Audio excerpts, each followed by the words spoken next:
Hey, Jane Ellen. Hi. Good to see you today. You too. Thanks for meeting with me. Absolutely. How long have you lived in Houston? I have lived in Houston for about 8 years now. 8 years? 8 years. Where did you live before here? I grew up in a small town about 80 miles south called Bay City. Oh, okay. And then once I graduated high school, I decided to come to Houston to go to college. Okay. It looks like you went to Houston Baptist University and then the University of Houston. I did. Yeah, I got your master's in social work. Yes. Right. How long have you been doing social work? Since 2009. 2009. So let's see, my math on that's about 4 years. Yeah.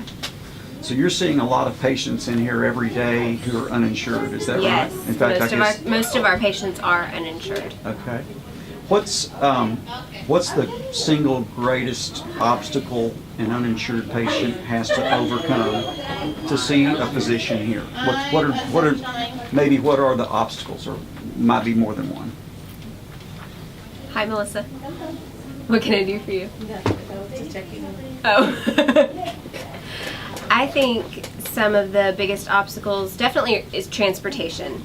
Many of our patients are Spanish speaking only, or they speak other languages. They speak Burmese, they speak Swahili, and they are unfamiliar with Metro's system.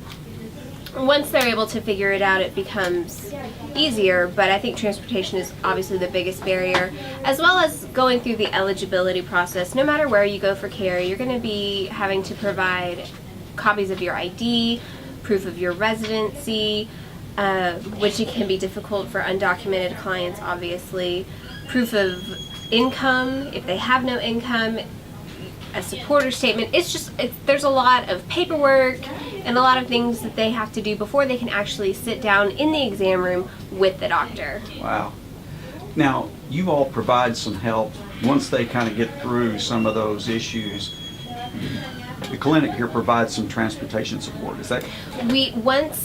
For all of our HIV positive clients, the Ryan White Grant Administration has a contract with Metro.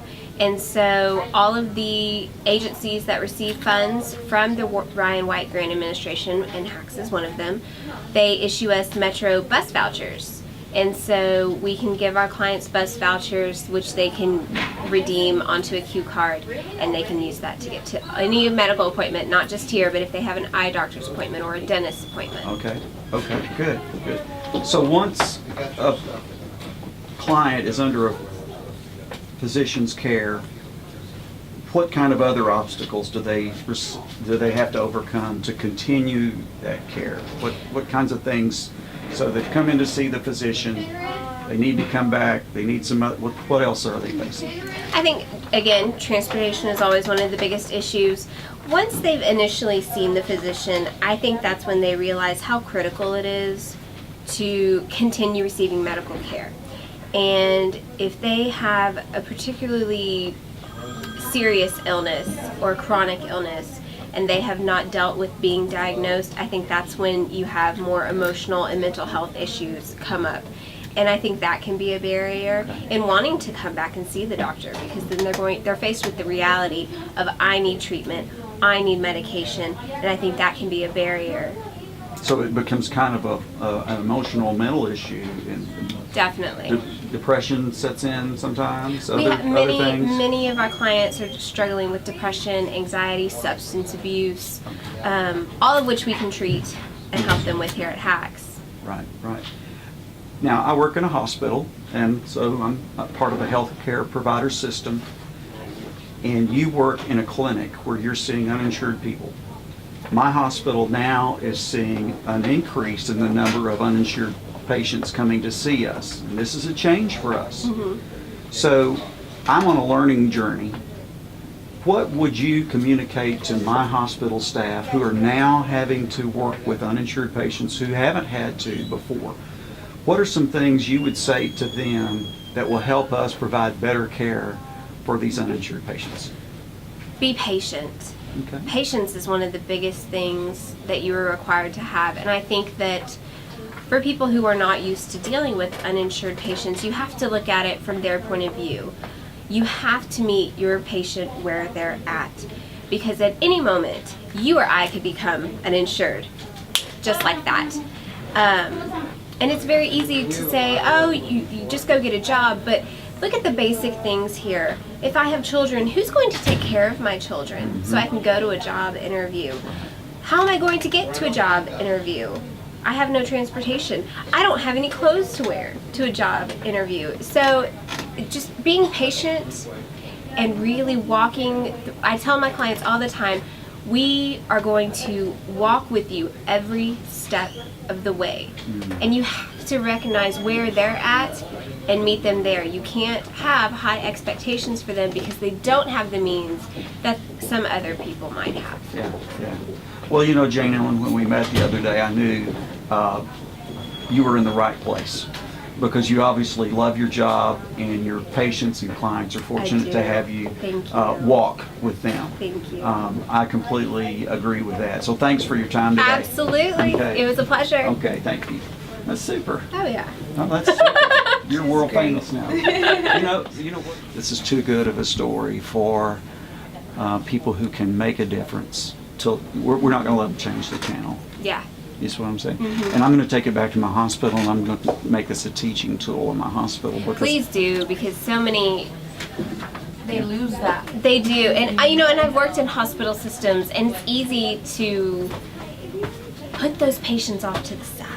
Like Well, or treat them yeah. like they're less important. We- And they're not. They just have different obstacles. Life has dealt them a different hand of cards than you and I. But we could easily be one of those we got people. Matt Schaubs and Saudi princesses and yeah. what was the linebacker? I mean, we got all kinds of people coming to our hospital to deliver, and now we have people coming to our hospital to deliver who don't have those means. At the same time, we are in the healthcare business, and so it's easy for us to lose sight of that. And that's again one of my goals, is to take this life story and remind them that not everyone comes here and they've got all of the things that they need. I had a patient a few weeks ago, and she had some struggles in getting her baby discharged and going home with her because she didn't have certain things in place like you and I would have. And so we had to work really hard to give some other people assurance that she had the things in place that her baby boy was going to need when she Yeah. got home. Now, does she love her baby boy? No doubt about it. Did she have lots of resources? No. No. I mean, a car seat. Car seat. Car seat. That is Yeah. and thank God for the Safe Riders program. Right. I mean, in her culture, and again, this is just observation. You know what? Tomorrow it might be my next door neighbor's 16-year-old daughter. And next day it might be my aunt. Oh, yeah. And the next day it might be my sister. Next day it might be my mom. And I might have to call in sick because I couldn't find anybody today. And so everything that you and I, as you said, in an instant could change, has been her life. And so we had to help her. We had to walk a lot with her to get her Yeah. to that place. And there was a real satisfaction. Oh, yes. Yeah. Yes. When I So- see our clients doing what they're supposed to, Yeah. it makes every frustrating moment that I have during the day Yeah. makes it worth it. Sure. If I can get one person to keep coming back, to Right. continue taking their meds, Right. worth it. Good. All right, we're going to go see what Rosa's up to. Okay. And thank you again for your time. It's nice to meet y'all. Absolutely. Hope we can work together. Absolutely.